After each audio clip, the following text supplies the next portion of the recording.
So it's still fairly stiff, so I'm going to let it steam a little more.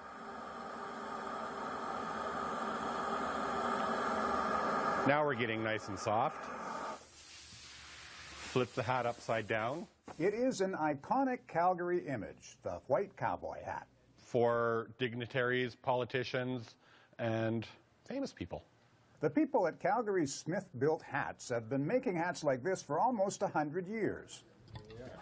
When Canada's Conservative Prime Minister met Alberta's new NDP Premier earlier this year, they were wearing Smith-built hats.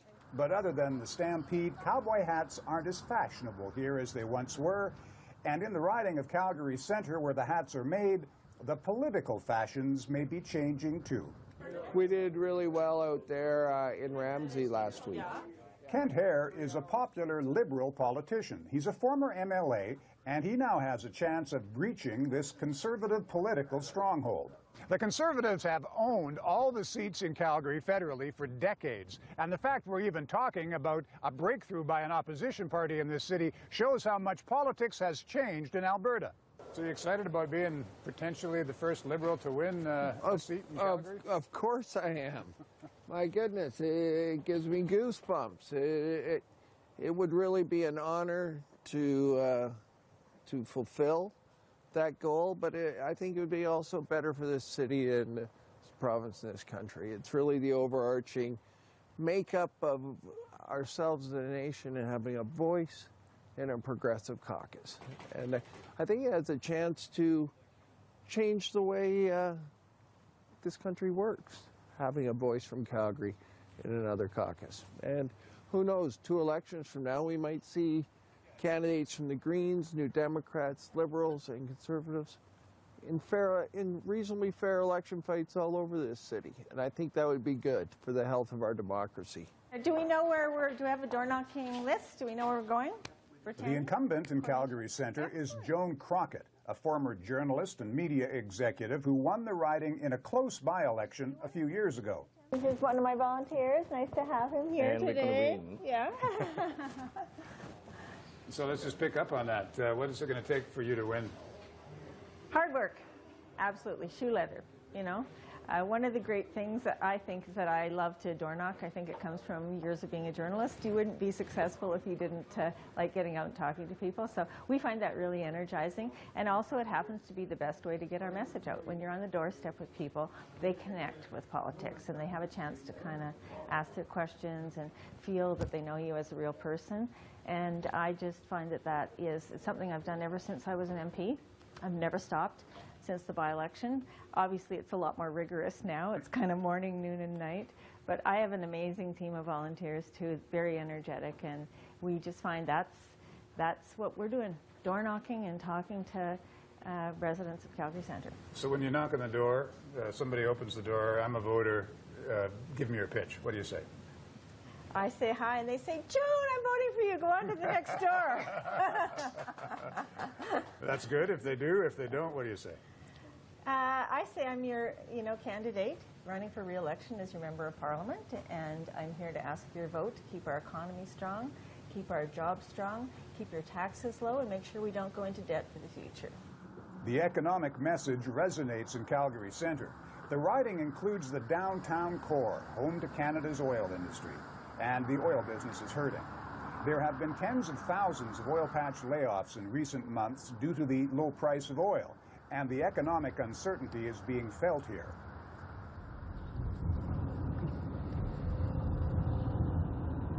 The day after the recent Alberta provincial election, it began to dawn on people that voters here could have an appetite for change. After 44 years in power, the provincial Conservatives were defeated by the NDP.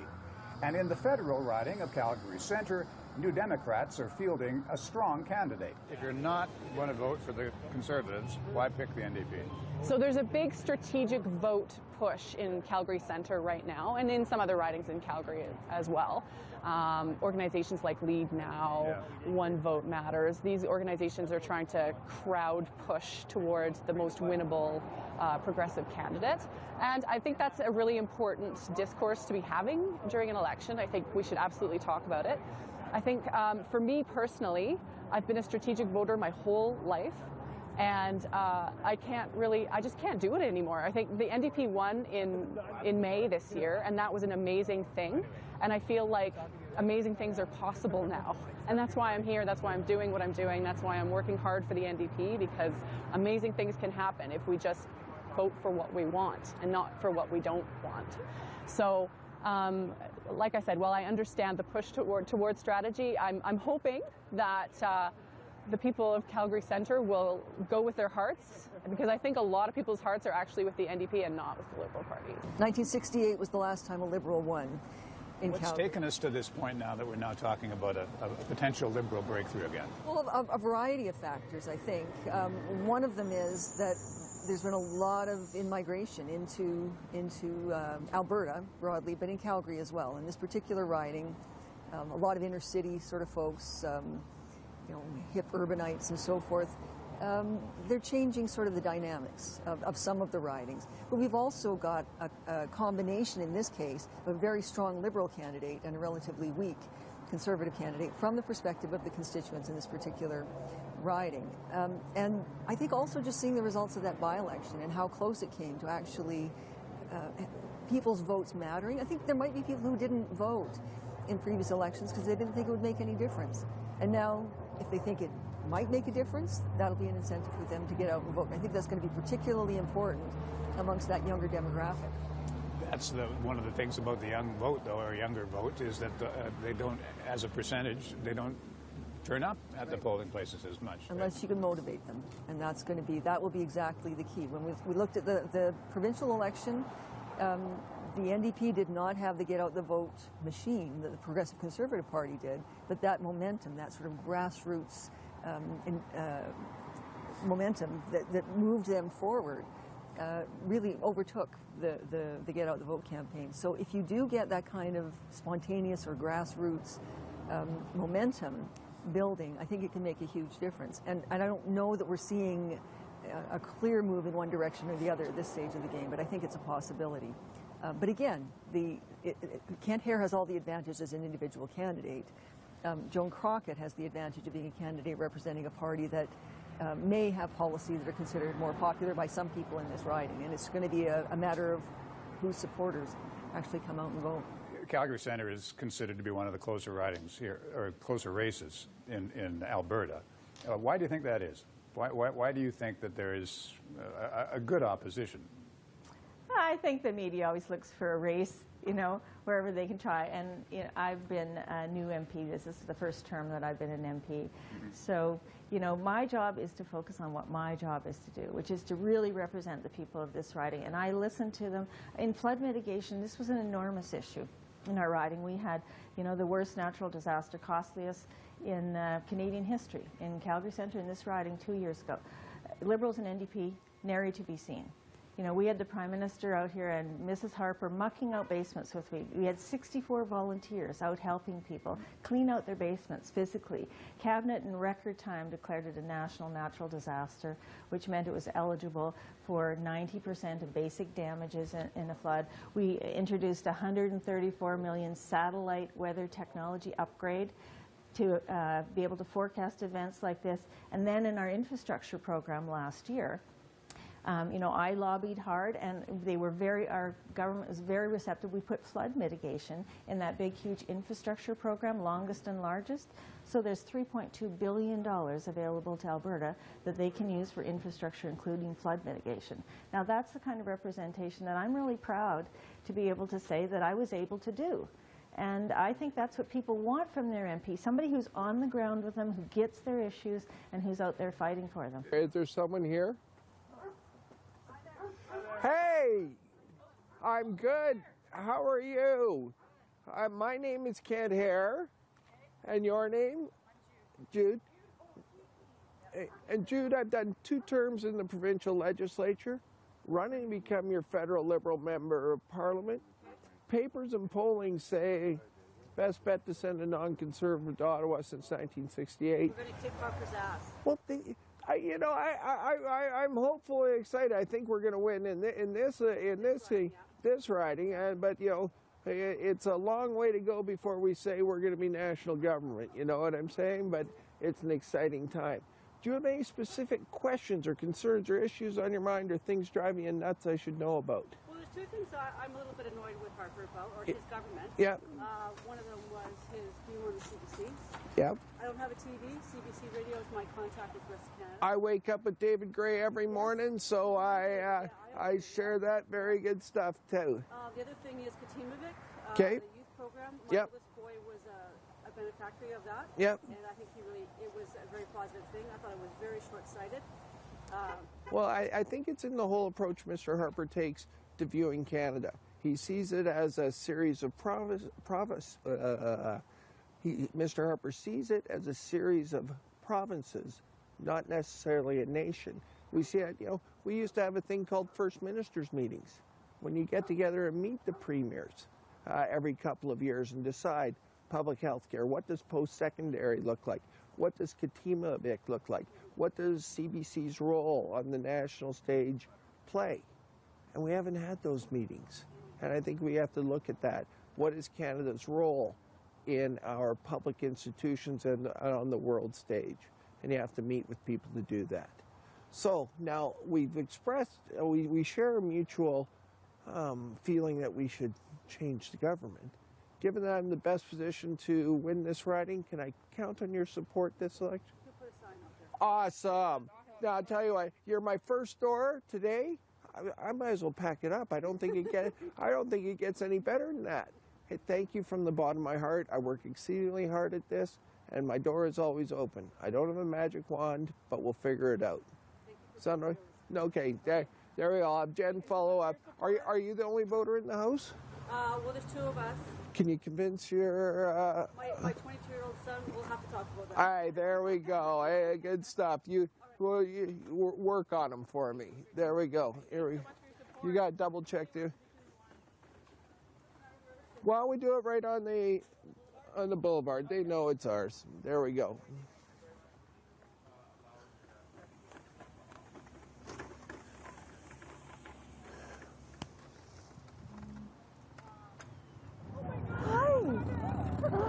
Are you the best part of politics? Yes, you are. Yes, you are. Hi. I think the NDP win provincially has done well for us. People are very receptive, and that's good. It's fun. I know that. I mean, I've lived in Alberta a fair bit, and the whole idea of an NDP government kind of flabbergasted a lot of people from a provincial government point of view. Now you want to turn that into some federal seats, eh? Yes, exactly. We'll see what we can do. I think the centre of Calgary is generally a quite progressive place, so you never know what can happen. And that's why we're here. It's good. Angela has a question. Oh, pardon me. Yes. I'm so sorry. I didn't know. Oh, no. You are way more important than they are. Hi. Okay. I'm Hi. Jillian. Hi, Nice to see you, Angela. Nice to meet you. I live just here. Fantastic. Good Walk stuff. every day. So cute. Oh, my goodness. So you're voting this year, I take it, Angela? Absolutely. Lovely. Absolutely. I've been a liberal supporter. Okay. But Yeah. I'm really interested to know what NDP will do to help diversify the province of Alberta's economy. Yeah. So We have a problem here. yeah, I know. It's so annoying. I've lived here my whole life. Sorry. Oh, that's okay. All right. Sorry. Yeah. They could do it. They could do it, right? You stay here. None Yeah, no, fair enough. So, yeah, it's very frustrating. I've lived here my whole life, and it's just exhausting, the boom and bust and the up and down, and everybody kind of acts surprised every time it goes down again, and it's just exhausting. The NDP is going to invest in new energy infrastructure to try and boost that particularly industry. We've only got another 85 years worth of fossil fuels. So while we're ramping that down, or kind of ramping that down, we're going to ramp up the new energy sector, and I'm hoping that Calgary Centre will take advantage of that. What do you mean by new energy sector? Do you mean So wind, mining? solar, new energy, as in clean energy, Okay. moving toward 'Cause I'm that. not really thrilled about Notley's plan to build refineries like a million miles from anywhere that we can get our product to market. Like, that's dumb. Yeah, well, we'll see what the provincial government does with that. Yeah. Yeah, I'm not really Yeah. sure how well that's going to go over, and No, I mean, I we'll see. understand that's provincial, but Yeah. there's obviously, Yeah. working together, right? Absolutely, Yeah. absolutely. So, what are your ideas around that? Well, I think we have pretty significant resources in Alberta that just need to be managed efficiently and effectively. I'm all Yeah. for you know, new energy and all that. But more importantly, I think we need to diversify our province away from energy, right? Like, you know, maybe some tax breaks for innovation, or something to, you know, bring manufacturing here or something. No, I totally Something agree. different than energy. Yeah, I totally agree. I totally agree. There's Something that's maybe safer to send on a rail car. yeah. Smart, right? It's a smart thing to do. Yeah, no, I tend to agree. Absolutely. All right. Well, thank you very much for the coffee. Yeah, no worries. Good luck with your campaign. Thanks very much. Thanks for stopping by. See you around. Have a good day. You too. So you say that the election of the NDP provincially is helping you. How? I think it's there's just a legitimacy now that I don't think there was 9 months ago. People are seeing us as contenders in Alberta in a way that just was never before, and that's a very exciting thing. I've never door knocked for the NDP in the past, but when I speak to my colleagues who've kind of done pre-Notley door knocking versus post-Notley door knocking, I'm told it's quite a different experience. So I'm quite happy about that. I don't get the door slammed in my face that it sounds like other people did at some point. So people are relatively happy with the NDP provincially, you think? Yeah, generally speaking, it seems to be quite positive. I mean, you know, when I do my door knocking, I'd say maybe 30% are quite heavily NDP, 30% are sort of, oh, NDP, maybe something else, and 30% are kind of still conservative. So that's saying to me that there's a progressive tendency here anyway. How are you? Very nice to meet you. To see you. Thanks. This is Trish. We're just out door knocking today. Nice to meet you too. And looking for your vote on October the 19th. Absolutely. No other party. It's good. Any issues that you have or anything that we can address while you're here?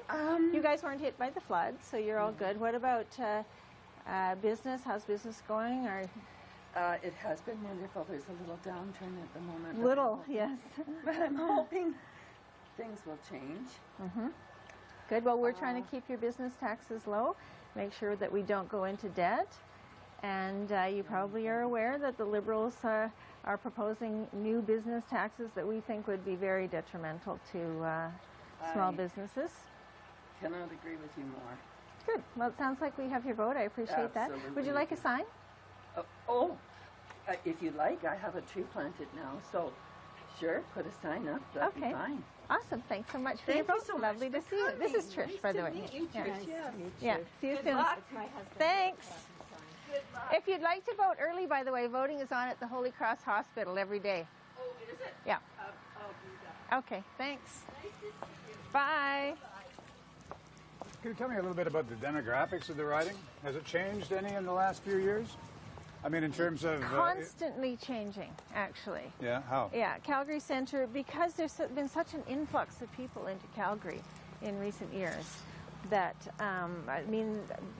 Are we talking new immigrants or people from other parts of the country? Everybody, but they're almost all people who are coming here for economic growth. I mean, we also have a lot of people who are on the low end of the income scale, too, who are coming here because life is better for even them in a city like Calgary. We have a great homeless shelter downtown. It has a lot of working poor in it, and they actually work their way up floor by floor if they're able to get, first of all, a part-time job or something, you know, casual on the street. There's something called Cash Corner. You probably remember it from when you lived here. As a matter of fact. And as they become more stable, they move up floors and they can save some money and then hopefully be able to move into their own place. So we have low-income people, we have a lot of newcomers, both immigrants from other countries and people, economic refugees from other parts of Canada. The reason I ask is I'm trying to get my head around the idea that it's possible that this is a riding. In fact, I'm told maybe 3 ridings in Calgary that might go other than Tory blue. And from somebody that came from Alberta, that seems just so outrageous. So I'm wondering if the people that are coming here are bringing political ideas from other parts of the country and that's changing, or how to sort of, you know, bring those two ideas together. I think that we do have to keep on talking to people about sound economic ideas, because often they don't really know, well, why is a balanced budget a good thing? You know, well, a balanced budget actually is a really good thing because, A, government doesn't need to spend more money than it needs. You know, so the idea that Justin Trudeau said, oh, look at this is horrible, you balanced the budget last year and you left money on the table. Well, government isn't there to spend every nickel that it can possibly bring in. It's there to provide efficient services. We've been able to do that and give more money back to health care, to seniors, to families. you know, and make sure that we keep your taxes low. That's what you want from good government. Put you down as a possible Liberal, probably even probable. Oh my God, Hey, don't worry. Hey, guess what?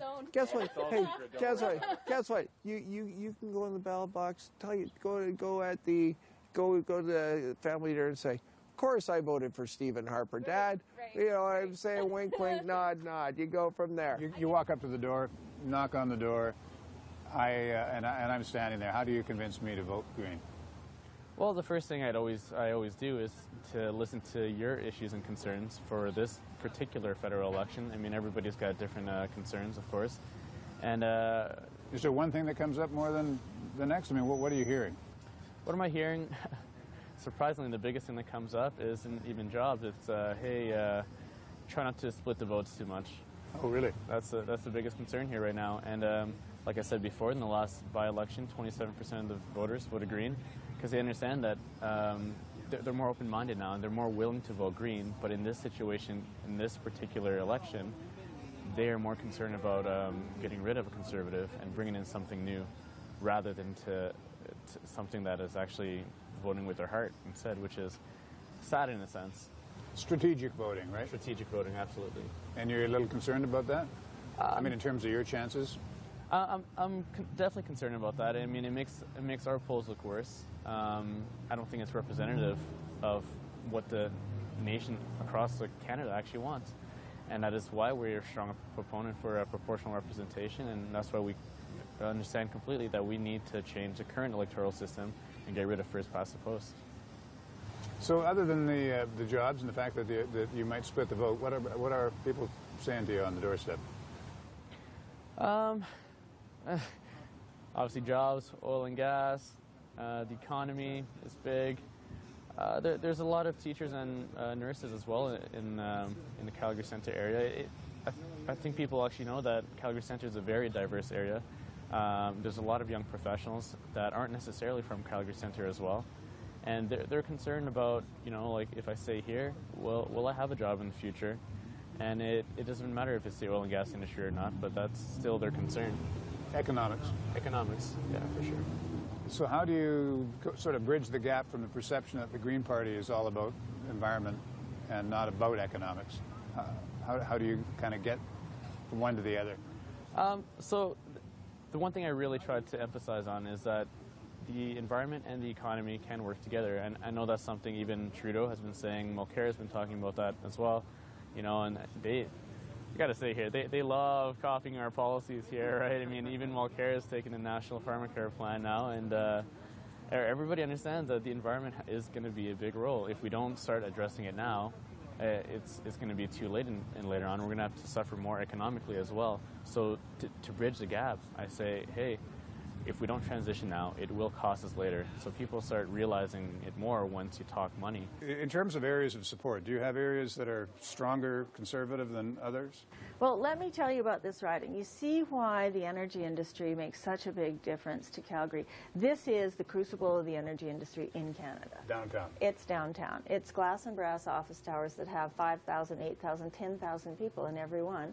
And these are people whose jobs rely on keeping our energy industry going. And that's why it's so critical to them that, for example, the Liberals are running against the energy industry. They say one thing in one place and one thing in another, and they come here and suggest that they might be in favor of it. Justin Trudeau is against the TransCanada's Energy East project. Today, TransCanada is announcing layoffs. I mean, this affects people's lives. Yesterday, I was on the doorstep, and there's a young girl who's a receptionist downtown at an oil company. I mean, these aren't all big oil barons. These are real people who are, you know, riding their bikes to work and commuting and trying to pay off their student loans, and she just lost her job. It really does matter to people whether or not we keep our industry going, and there's nothing you can do about oil prices being cut in half. Right?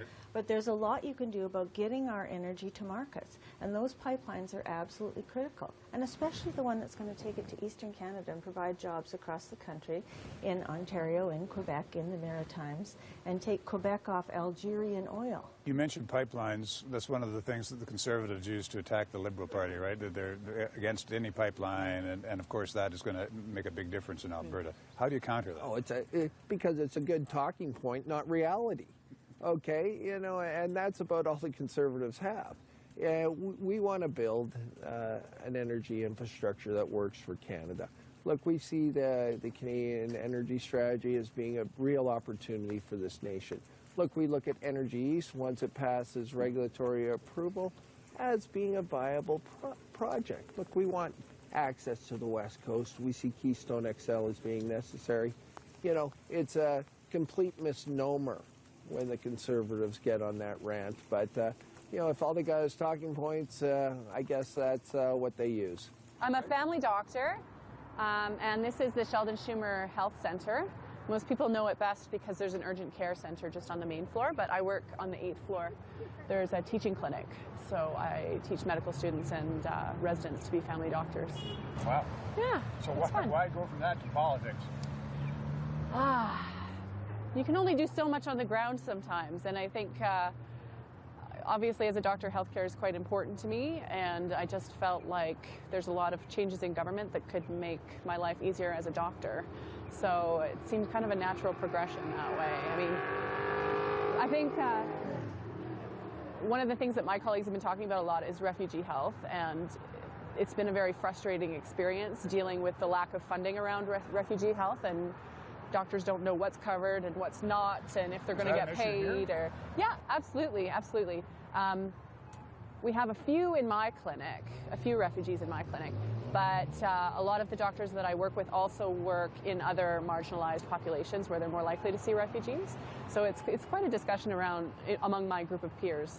So there's a bit of an inner city population in Calgary Centre, right? Yeah, it's great because we have kind of everybody from homeless to oil executives coming to my clinic. It's a good diversity that way. So tell me what happened. How did you end up in a wheelchair? I was playing hockey at Mount Royal College for the Cougars, taking some classes, and after practice one night we went out to a local hangout, Electric Avenue, which was downtown Calgary. We were driving home at the end of the night, and people were in a car beside us. Lo and behold, they took out a gun and shot. I woke up the next day being a C5 quadriplegic. We neither knew the people who shot nor really the circumstances surrounding it. It was one of those, you know, real eye-openers in life where, you know, you go, nothing's as planned. But you recognize that next day that you're in a public hospital. You're receiving the best care in the world, trying to do the best they can. My family and I left that hospital 7 months later and didn't receive a bill. And a large part of my political formations were crystallized at that point, where you saw how public health care works, how access to post-secondary works when I went back to school and was able then to complete a law degree, had social services give me assistance when I had no ability to work for a long period of time. And that's what government does. Of course, what government does depends on who gets to form government, and the Conservative tradition here still runs deep. And then the finished product, the iconic Calgary white hat. The design of this Calgary icon hasn't changed much over the years, and even if the political fashion changes in Calgary this October, the winners will still come here to buy their hats.